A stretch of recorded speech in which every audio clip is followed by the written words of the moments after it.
আচ্ছা, এখন আসি আমরা পজিশনাল সংখ্যা পদ্ধতির কয়েকটা সংখ্যা পদ্ধতির মধ্যে আছে ডেসিমেল সংখ্যা পদ্ধতি, বাইনারি সংখ্যা পদ্ধতি, তারপর অক্টাল সংখ্যা পদ্ধতি, হেক্সাডেসিমেল সংখ্যা পদ্ধতি। ডেসিমেল সংখ্যা পদ্ধতিতে আমরা মৌলিক চিহ্ন বা অঙ্ক ব্যবহার করি কয়টা? সবাই জানি 0 থেকে 9 পর্যন্ত 10টি।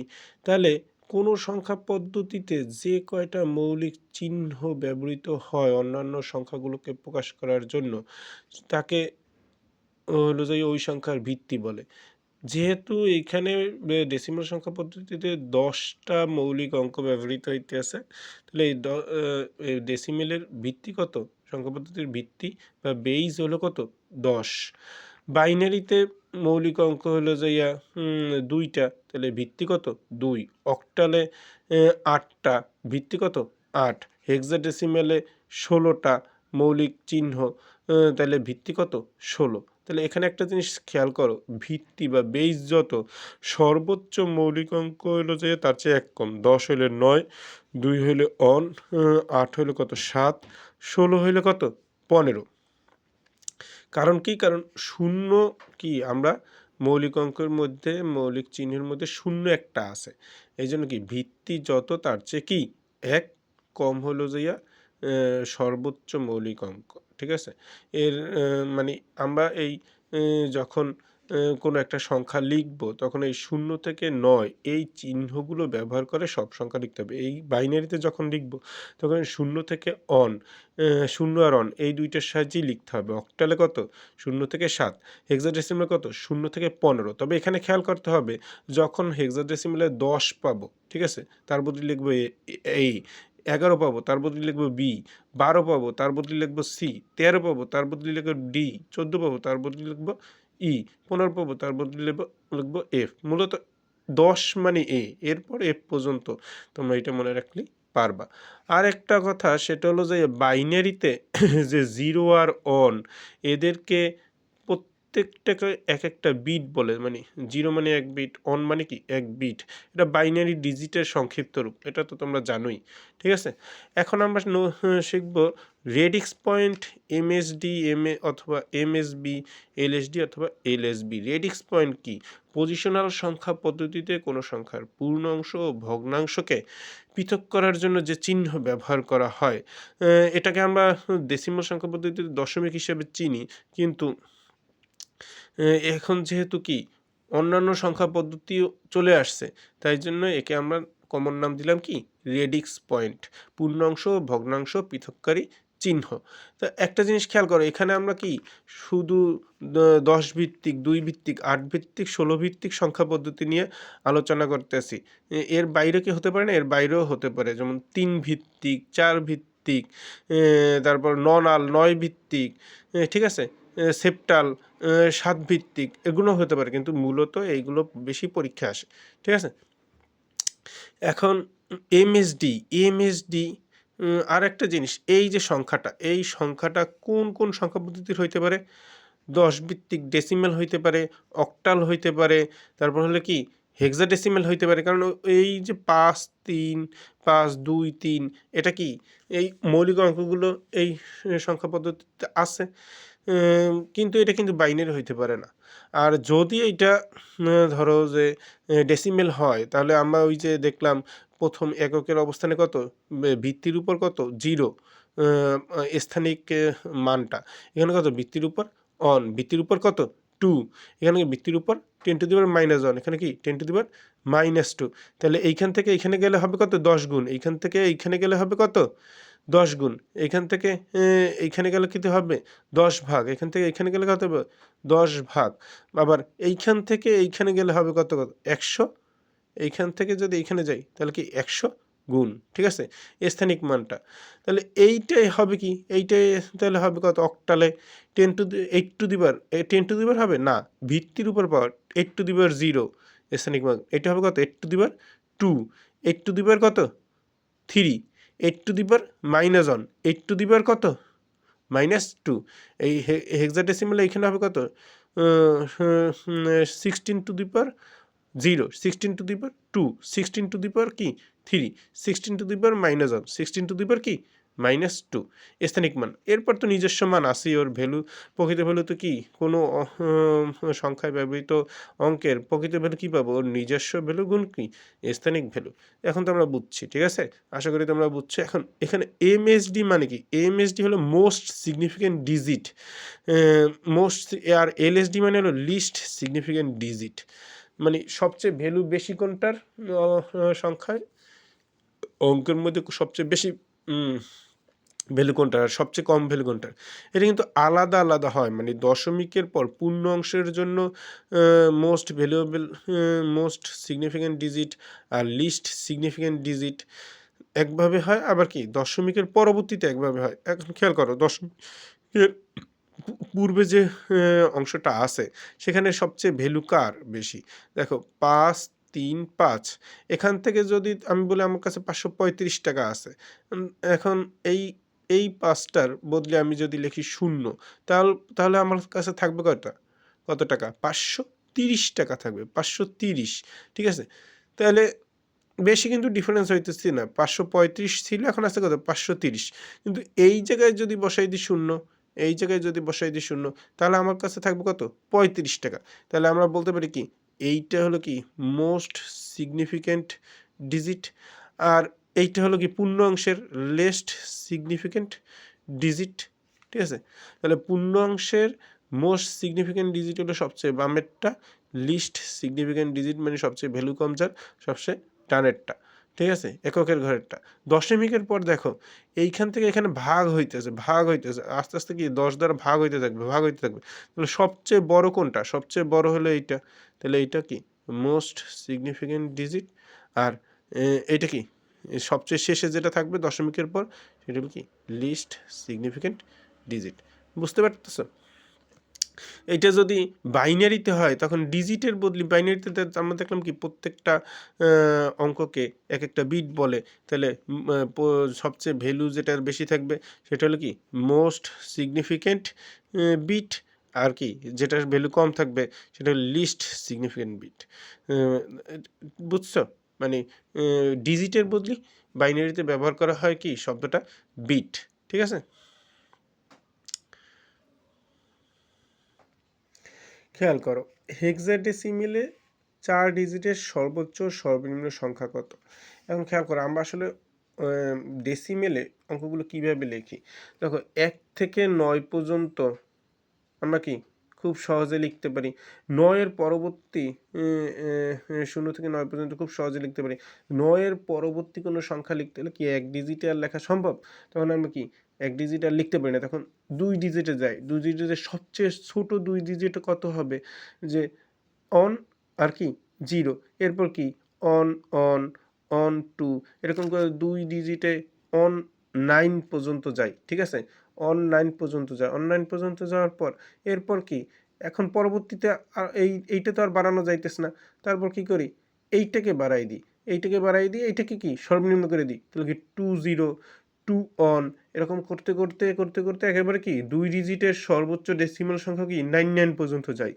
এখন কি এর পরবর্তী সংখ্যাটা লিখতে গেলে এখন কি আর ইতে হবে 2 ডিজিট হবে, তখন কি 3 ডিজিটে যায়, এইটাকে সর্বনিম্ন আর কি ভ্যালু রাখি, কিন্তু 0 যদি 3টে লিখি তাহলে তো হবে না, তাহলে 1 লিখি, তারপর কি আর বাকি 2টা 0 লিখি, তারপর আস্তে আস্তে আস্তে আস্তে এইটা বাড়াই এক এক করে, যখন এইটা শেষ হয়ে যায় তখন এইটা বাড়াই, এইটা সর্বনিম্ন করি, এইটা আস্তে আস্তে সর্বোচ্চ করি, তারপর কি এইভাবে করে একেবারে কি 9 9 9 3 ডিজিটের সর্বোচ্চ সংখ্যায় যাই। তারপর আবার হয় কি এরপর যখন বাড়াই যায় তখন 1 ডিজিটের আবার কি সর্বনিম্ন 4 ডিজিটের সর্বনিম্ন সংখ্যায় যাই, 1 4টা 0, এবং এক এক করে বাড়তে থাকে, ঠিক আছে। বুঝতে পারতেছো মানে সংখ্যাগুলো আমি কীভাবে প্রকাশ করি। তাহলে দেখো হেক্সাডেসিমেলের 4 ডিজিটের সর্বোচ্চ সর্বনিম্ন সংখ্যা, এটা যদি ডেসিমেলে প্রশ্ন করতো তাহলে সর্বোচ্চ আমরা 4 ডিজিটের সংখ্যা পেতাম কি 4টা 9, আর সর্বনিম্ন পাইতাম কি অন আর কি 3টে 0। তাহলে এটা হেক্সাডেসিমেলের ক্ষেত্রে বলছে, হেক্সাডেসিমেলের ক্ষেত্রে কোন অঙ্কটা সবচেয়ে ভ্যালু বেশি, এফের ভ্যালু কত 15, তাহলে আমি যদি 4টা এফ লিখি, এইটা কি হেক্সাডেসিমেলে কি সবচেয়ে বড় সংখ্যা, আর কি 1 আর 3টে 0 এটা কি সবচেয়ে ছোট সংখ্যা, ঠিক ঠিক আছে? আর তোমরা চাইলে আমি এটা বলতে পারি যেমন ১ থেকে ১৬ পর্যন্ত আমরা কিভাবে লিখতে পারি হেক্সাডেসিমেলে?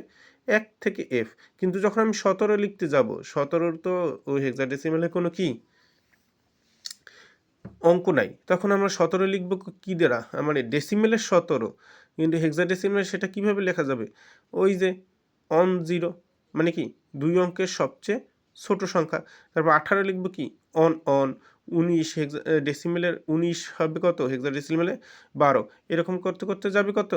অন F পর্যন্ত। অন F যাওয়ার পর দেখো এখন আর কি অনের সাথে কোনো সংখ্যা দিয়ে আমরা কি বাড়াইতে পারবো না, কারণ F তো সর্বোচ্চ অঙ্ক। তখন কি আমরা যাব এইটাকে সর্বোচ্চ করে দিব 2, তারপর কি এই দ্বিতীয়টাকে করব সর্বনিম্ন, প্রথমটাকে করব কি সর্বনিম্ন। তারপর এই প্রথমটা আবার ১ করে বাড়বে 2 1 2 2 2 3, এরকম করে যাবে কত 2F পর্যন্ত যাবে। তারপর হবে কি 3 0, আবার কি 3 1 3 2। ঠিক আছে, এইরকম করে আমরা সব সংখ্যাকে প্রকাশ করতে পারি বিভিন্ন সংখ্যা পদ্ধতিতে, তার মৌলিক অঙ্কগুলো ব্যবহার করে। ঠিক আছে, তাহলে আশা করি বুঝতে পারছো যে সর্বোচ্চ সংখ্যা কিভাবে বের করব। যেটা হলো অঙ্কগুলোর মধ্যে সবচেয়ে বড় ওইটা রিপিট করে দাও, আর সর্বনিম্ন তো অন, আর বাকিগুলো কি শূন্য। আর অন আর জিরো তো সব সংখ্যা পদ্ধতিতেই আছে এই চিহ্নটা, দুইটা। হেক্সাডেসিমেলে তাহলে এই প্রশ্নটা দেখো, হেক্সাডেসিমেলে এফ, এটা কি হেক্সাডেসিমেল? এটা না বললে হয়তো ভিত্তি কত 16, এটা দিয়ে আমরা বুঝতে পারতাম যে এটা হলে হেক্সাডেসিমেল সংখ্যা। এর পরবর্তী সংখ্যা কত দেখো এ, এরপর আছে এফ। তাহলে আমরা চাবো প্রথমতে এই একক স্থানে বাড়াইতে। একক স্থানে যদি আমরা বাড়াই, এফ এর চেয়ে বড় আর কোনো সংখ্যা তো নাই, কারণ পরবর্তী সংখ্যা কি 1 বাড়বে, এফ এর চেয়ে বড় আর কোনো সংখ্যা নাই, তাহলে কি অঙ্ক নাই একক স্থানে বাড়ানোর জন্য। তাহলে কি দশক স্থানে বাড়বে, দশক স্থানে বাড়ানো যাবে। এরপর আছে কি, এরপর পরবর্তী সংখ্যা যেহেতু এরপর হবে কি বি। এই যে বি হইল বি এর পর এখন এইটার পরবর্তী সংখ্যা এইটা কি হয়ে যাবে এখন সর্বনিম্ন, যেহেতু এইটা বাড়াই দিছে বি ও। এখানে যদি এফ না হইয়া এটা যদি হইতো ই, তাহলে এই পাশটা বাড়াইতাম, এই যে এটা যদি হইতো এ ই, তাহলে এর পরবর্তী সংখ্যা হইতো কি এ এফ, কারণ এইটা আমরা জানি কত 14, এটার ভ্যালু কত 15, 1 বাড়ছে। ঠিক আছে, বুঝছো? কিন্তু এইখানে আর বাড়ানোর স্কোপ নাই, তখন আমরা কি করছি বাড়াইছি কি এই পাশে বিতে বাড়াইছি আর এইটাকে সর্বনিম্ন করেছি। তাহলে হেক্সাডেসিমেলে এফ এর পরবর্তী সংখ্যা কত হবে বি ও। ঠিক আছে, তাহলে এইটা দেখো, এইটা কি হেক্সাডেসিমাল সংখ্যা না, এটা কি যেহেতু ভিত্তি দেওয়া আছে কত 8, মানে অক্টাল সংখ্যা। এর পূর্ববর্তী সংখ্যা কত অক্টালে অঙ্ক আছে কত 0 থেকে 7 পর্যন্ত, তাহলে 7 7 এটা সর্বোচ্চ সংখ্যা। এর পূর্ববর্তী সংখ্যা তাহলে 1 কমবে, তাহলে 7, এখানে 6 1 কমলে হয় কত 6 6 তো হেক্সাডেসিমালে আছে অঙ্ক, তাহলে 7 6 হলো কি পূর্ববর্তী সংখ্যা। তাহলে অক্টালে 3 ডিজিটের সর্বোচ্চ সংখ্যা হবে কত? অক্টালে 3 ডিজিটের সর্বোচ্চ সংখ্যা, অক্টাল সংখ্যাগুলোর মধ্যে সবচেয়ে বড় ডিজিট কত 7, অক্টালের অঙ্কগুলোর মধ্যে সবচেয়ে বড় ডিজিট 7, তাহলে অক্টালে 3 ডিজিটের সর্বোচ্চ সংখ্যা হবে কত 7 7 7। ঠিক আছে, আশা করি বুঝতে পারতেছো। এখন সংখ্যা পদ্ধতির রূপান্তর, মানে যেহেতু এগুলো কি ইন্টারকানেক্টেড, আমরা এই জায়গায় বলছিলাম কি যে ডেসিমেলের 16 হইলো যে হেক্সাডেসিমেলের 10, ডেসিমেলের 17, হেক্সাডেসিমেলের 11। তাহলে কি একটা থেকে আরেকটা রূপান্তর করা যাবে না? একই জিনিস তো, ঠিক আছে? তাহলে এইটা আমরা 3টা ভাবে শিখব। যেকোনো সংখ্যা পদ্ধতিতে এই রূপান্তরটা আমরা 3টে স্টাইলে শিখব। সেটা হলো যেকোনো সংখ্যা পদ্ধতি থেকে আমরা ডেসিমেলে যাব, নিয়ে যাইতে পারবো। আবার ডেসিমেল থেকে যেকোনো সংখ্যা পদ্ধতিতে নিয়ে যাইতে পারবো। এরপর আমরা শিখব কি ডেসিমেল ছাড়া অন্য যেকোনো 2টা সংখ্যা পদ্ধতির মধ্যে রূপান্তর। ঠিক আছে, তাহলে যেকোনো সংখ্যা পদ্ধতিতে থেকে ডেসিমেলে যাওয়া একেবারে সহজ। সেটা হলো যে তুমি প্রত্যেকটা যেটি থাকুক, বাইনারি থাকুক, হেক্সাডেসিমেলে থাকুক, অক্টালে থাকুক বা অন্য কোনো সংখ্যা পদ্ধতিতে থাকুক, ওরে কি করবা, ওরে ওই প্রকৃত মান বের করবা। যে অঙ্কগুলো থাকবে তার সাথে তার স্থানিক মান দ্বারা গুণ করে যোগ করে দিবা। ঠিক আছে, যেমন এইটার স্থানিক মান কত 2 টু দি পাওয়ার 0। দেখো আমি 2 টু 0, এই দশমিকের পর এইটার স্থানিক মান কত, ভিত্তি কত 2, তাহলে 2 টু দি পাওয়ার 0 0, এই ওর নিজের সমান গুণ কি 2 টু দি পাওয়ার 0। অনের হবে কি 1 ইন্টু 2 টু দি পাওয়ার 1, জিরোর হবে কি প্রকৃত মান 0 × 2⁻², অন ইন্টু কি 2⁻3। এই পাশে দশমিকের পর হবে কি অন আছে নিজস্ব মান, ওর স্থানিক ভ্যালু কত 2⁻−1, জিরো আছে ওর স্থানিক ভ্যালু 2⁻−2, জিরো আছে ওর স্থানিক ভ্যালু কত 2⁻−3। এইটা জিরো, এটা ভুল হয়েছে, এইটা কি হবে, এটা হবে অন। তাহলে আমাদের এইটাও চেঞ্জ হবে, হয়তো বা ক্যালকুলেশনে ভুল হয়েছে। তাহলে তাহলে তোমরা এটা দেখে নিও, কারণ এখানে নিজস্ব মান কত ওর অন, আর স্থানিক ভ্যালু কত 2⁻−3, মানে দশমিকের পর হলো যে নিজস্ব ভ্যালুর সাথে ঘাত কি বেইজের বাড়তে থাকবে এক করে, শূন্য থেকে শুরু হয়ে এক করে বাড়তে থাকবে, 0 1 2 3, আর এটা হবে কি -1 -2 -3। তাহলে এটা কিভাবে শুরু করবা, তুমি দশমিকের পর ঘরগুলো গুনে যাবা, যে 1 2 3 4, চারটা ঘর আছে, তাহলে এইটার সাথে গুণ হবে কত, এক কমবে, কারণ শূন্য থেকে শুরু হবে, তো তো ভিত্তির উপর এটার সাথে গুণ হবে ভিত্তির উপর এক কম, অবস্থান হচ্ছে পজিশন হচ্ছে এক কম, তাহলে 1 × 2⁻3, 0 × 2 কি 2, অন ইন্টু কি 2 অন, 0 ইন্টু কি 2⁻0। আর দশমিকের পর কি হবে, দশমিকের পর যে অঙ্কগুলো থাকবে তার ভিত্তির উপর কি এক করে কমতে থাকবে, মানে আর মাইনাসের উপরে এক করে কমতে থাকবে, ঠিক আছে। তাহলে কি অন ইন্টু 2⁻−1, 0 ইন্টু কি 2⁻−2, অন ইন্টু 2⁻−3। তখন ক্যালকুলেটর বসে এগুলো সবগুলো যোগ করে দিবা যোগ করে দিলে আমরা এটা মান পাবো। এটা একটু ভুল আছে যেহেতু আমরা এটা জিরো লিখছিলাম, ঠিক আছে, একটু চেক করে নিই। এখন দেখো এটা আছে কি অক্টাল, অক্টাল থেকে ডেসিমেলে নিতে বলছে, মানে ভিত্তি 10-এ নিতে বলছে, ঠিক আছে। তাহলে এখন কি করব, এখন ওর প্রকৃত মান বের করবে, নিজে প্রত্যেকটা অঙ্কের প্রকৃত মান বের করব। তাহলে এইটা এখানে কিভাবে দেখব, দশমিকের পর কয়টা ঘর আছে 1 2 3, তাহলে এর ভিত্তি কত, অক্টাল যেহেতু এর ভিত্তি কত 8, তাহলে 5-এর সাথে গুণ হবে কত, এই যে 3 নম্বর অবস্থানে আছে দশমিকের পর, তাহলে হবে কি 2, এক কমবে কারণ 0 থেকে শুরু হইবে, তাহলে কি 5 × 8⁻2, 2 × 8⁻1, 5 × কি 8⁻0। এখন দশমিকের পর তাহলে 2 এর সাথে গুণ হবে কত, এই যে ভিত্তির উপর -1, 2 × 8⁻−1, 7 × কি 8⁻−2। এই প্রকৃত মানগুলো সবগুলোকে যোগ করে দাও, তাহলে কি এই যে অক্টাল সংখ্যাটার ডেসিমেল রূপ আমরা কি পাই যাব। ঠিক একইভাবে হেক্সাডেসিমাল সংখ্যা ভিত্তি কত 16, সংখ্যাকে ডেসিমেলে রূপান্তর করতে বলছে, তাহলে 3 ইন্টু হবে কত, এখানে কয়টা দশমিকের পর কয়টা অবস্থান 1 2 3, তাহলে 3 ইন্টু ভিত্তি এর কত হেক্সাডেসিমেলের 16, তাহলে 16⁻2। এই এফ মানে কত, এফ মানে কত 15 না, হেক্সাডেসিমেলে 15 ইন্টু 16 কি অন। সি মানে কত, সি মানে হলো এ মানে 10, বি মানে কত 11, সি মানে 12, 12 ইন্টু কি ভিত্তি 16-এর উপর কত পাওয়ার 0।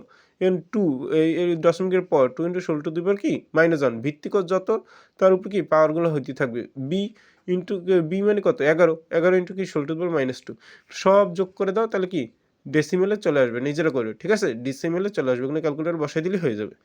এখন আসো আমরা আমরা এতক্ষণ শিখলাম কি অন্য যে কোনো সংখ্যা পদ্ধতি থেকে ডেসিমেলে নিয়ে যাওয়া। আচ্ছা যদি এখানে 3 বলতো 3, এইটার যদি 3 বলতো, তাহলে এখানে এই ভিত্তিটা হয়তো কত 3 3, 8-এর বদলে হয়তো 3, আর সব কিন্তু এক, ঠিক আছে। তাহলে আমাদের যে কোনো সংখ্যা পদ্ধতি দিয়ে ভিত্তি জানা থাকলে, অঙ্কটা জানা থাকলে আমরা ডেসিমেলে নিয়ে যেতে পারতেছি।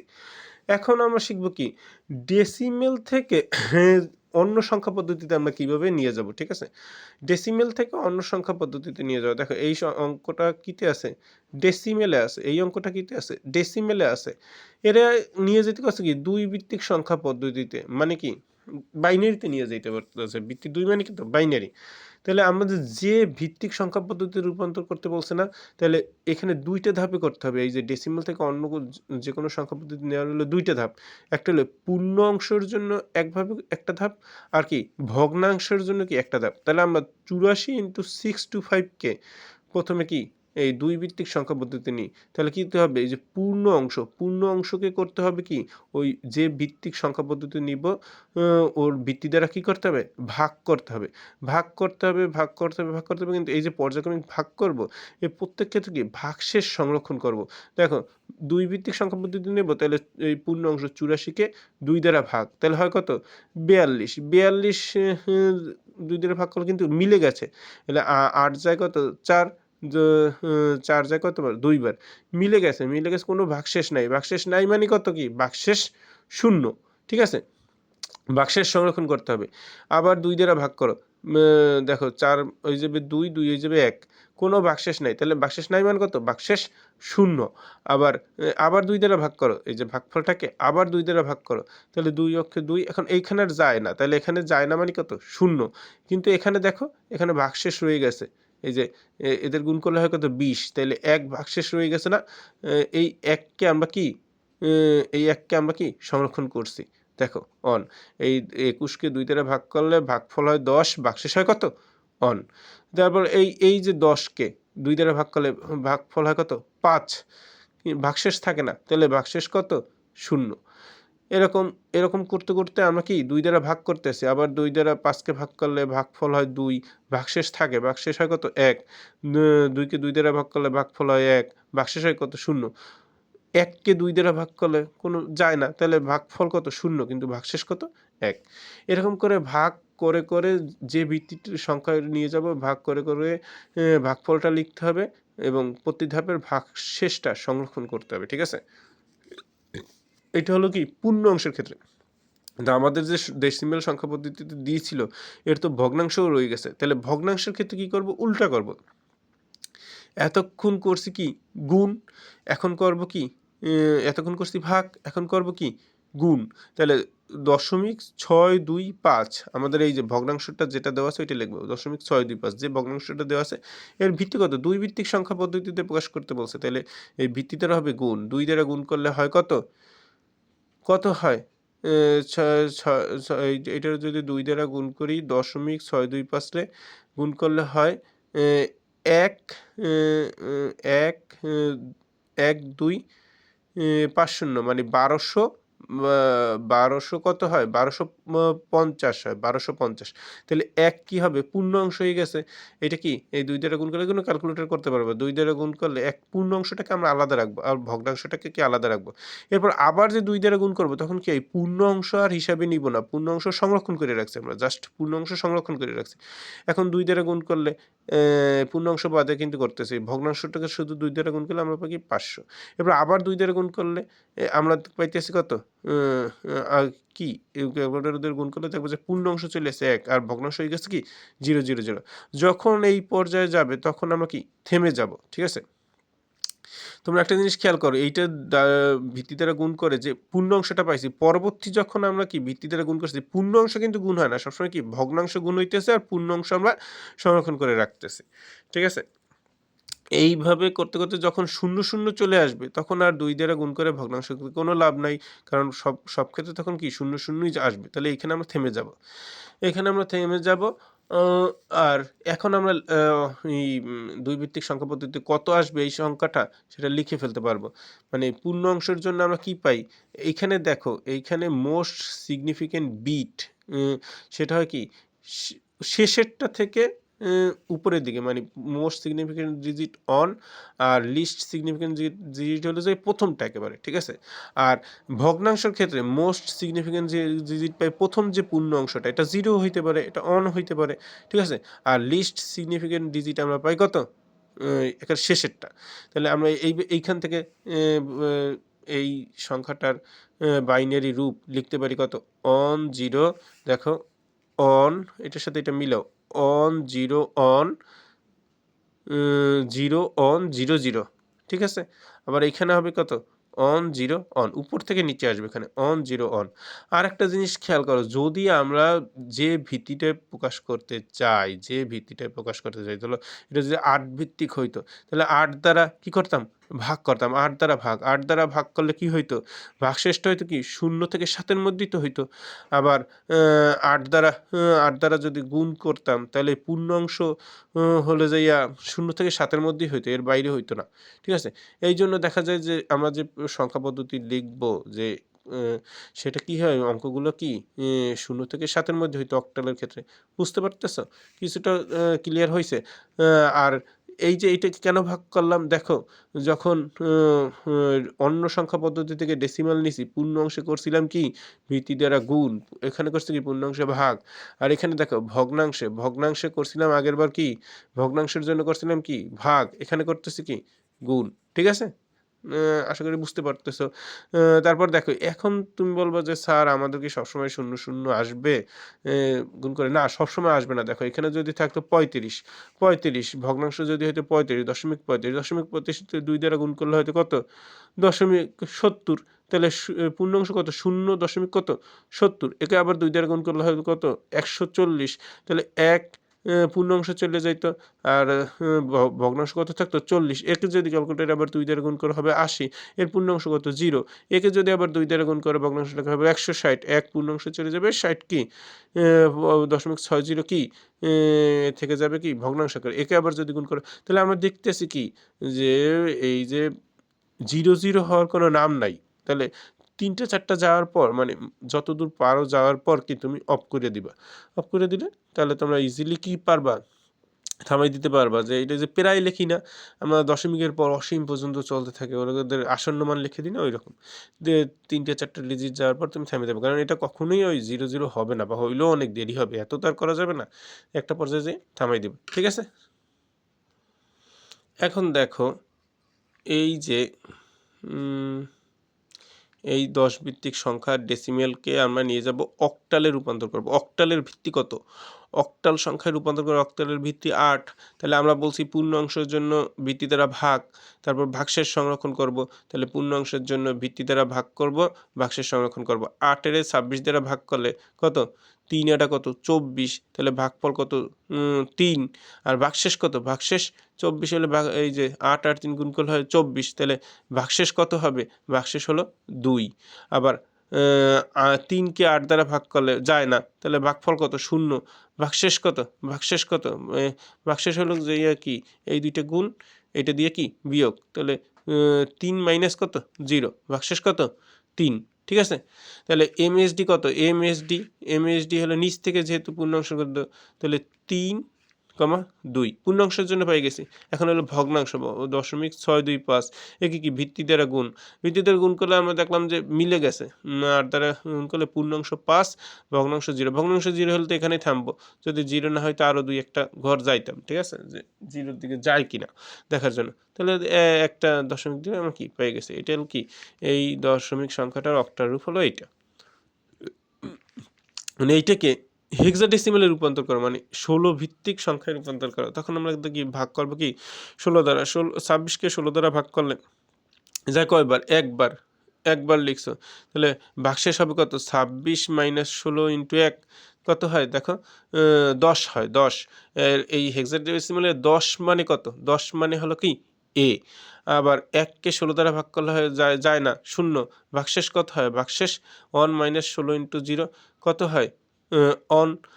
তাহলে এই পূর্ণ অংশের জন্য হবে কত এই নিচ থেকে উপরে এমএসডি, এখানে কি মোস্ট সিগনিফিকেন্ট ডিজিট, আর বাইনারি হলো কি এমএসবি হইতো বিট। ঠিক আছে, অন এ, এই যে অন এ এটা হলো আমাদের কি পূর্ণাংশের জন্য শেষ। ভগ্নাংশের জন্য এই যে ভগ্নাংশ যেটা আছে এটাকে নিয়ে গেলাম ভিত্তি দ্বারা গুণ, এখানেও দেখতেছি কি মিলে গেছে 10.00 আসছে, মানে 00 আসার পর তার আমরা আর 16 দ্বারা গুণ করবো না। আর যদি ভগ্নাংশে এখানে অন্য কোনো মান থাকতো তাহলে আবার 16 দ্বারা গুণ করে দেখতাম যে আসে কিনা। তখন আমাদের কি ভগ্নাংশের যেটা আমরা পাইছি 10 মানে কি 10 ডেসিমেলে কত 10 মানে কত এ। আরেকটা জিনিস তোমাদের বারবার বলতেছি, ভিত্তি দ্বারা ভাগ ভিত্তি দ্বারা গুণ পূর্ণ অংশ কিন্তু ওর চেয়ে 1 কমই আসবে, বা ভগ্নাংশ কি ওর চেয়ে 1 কমই আসবে। তাহলে আমাদের ওই যে ভগ্নাংশ কি যে ভাগশেষটা কি এই বাচ্চার থেকে সর্বোচ্চ 1 কম আসবে। ঠিক আছে, আর এখানে পূর্ণাংশ হলো যে গুণ্যর চেয়ে কি সর্বোচ্চ 1 কম আসবে। ঠিক আছে, সর্বোচ্চ 1 কম আসবে, তাহলে আমাদের ওই যে ডিজিটগুলোর মধ্যে প্রকাশ করতে বলতেছে যে অঙ্কগুলোর মধ্যে সেটা হয়ে যাবে। ঠিক আছে, তোমরা এইটা একটু বাসায় টেস্ট করে দেখো যে এই 10 ভিত্তিক সংখ্যাকে 4 বেইজের সংখ্যায় রূপান্তর, ঠিক আছে কোয়াড্রিলেটিরাল বা সংখ্যায় রূপান্তর, 4 ভিত্তিক সংখ্যায় রূপান্তর বেস জানলেই হবে। এই সংখ্যার নাম জানা লাগবে না এই সংখ্যা পদ্ধতির। ঠিক আছে? এটা তোমরা বাসায় করবা। আর কোনো প্রশ্ন থাকলে আমাকে বলবা।